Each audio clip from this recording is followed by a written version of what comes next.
Hi అండి. ఇదైతే Sunday mini vlog. ఇదైతే స్టీల్ కడాయి కదా, అడుగు పట్టేస్తుందని చెప్పి యూట్యూబ్లో చూసాను ఏం చేస్తే పట్టకుండా ఉంటుందని. దానికైతే కడాయి పెట్టిన తర్వాత బాగా హీట్ అయిన తర్వాత వాటర్ వేసి అవి డ్యాన్స్ వేసిన తర్వాత ఆయిల్ వేస్తే బాగా మాడకుండా ఉంటుందంట. అయినా సరే నో యూజ్ అండి. వెజిటేబుల్స్ అయితే బాగా మాడిపోతుంది అడుగు. ఇదైతే వినోద్ కంపెనీదండి. మరి నాకే సరిగ్గా వండటం రాలేదో ఏమో నాకైతే తెలీదు. చికెన్ అయితే బాగానే అయ్యింది. ఇక్కడ చికెన్ పెట్టేస్తున్నాను.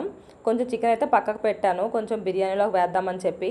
మా పాపకి కొంచెం అలా అయితే నచ్చుతుంది, అందుకే ఆ విధంగా చేస్తున్నాను.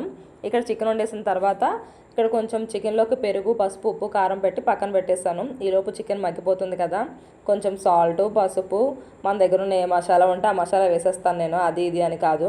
కొంచెం బాగా ఉడికిన తర్వాత అయితే టమాటా పేస్ట్ వేసాను, ఎందుకంటే కొంచెం గ్రేవీలో రావడం కోసం. ఇక్కడ నా దగ్గర పెద్దగా తపాలేం లేదు, అందుకే ఉన్న దాంట్లోనే కొంచెం రైస్ వేసి, బిర్యానీ రైస్ బాస్మతి రైసే ఉంది మా దగ్గర, దాన్ని ఉడకబెట్టేసి పక్కకు తీసి ఈ ప్యాన్లో అయితే బిర్యానీ చేస్తున్నాను. నేను అంత ఎక్స్పర్ట్ని కాదండి వంటల్లోని, నాకేదో వచ్చినట్టుగా నేనైతే వండుతాను. ఇదైతే మా దమ్ బిర్యానీ నేను అనుకుంటున్నాను, మీరు ఏమనుకుంటే అది కామెంట్లో పెట్టేయండి.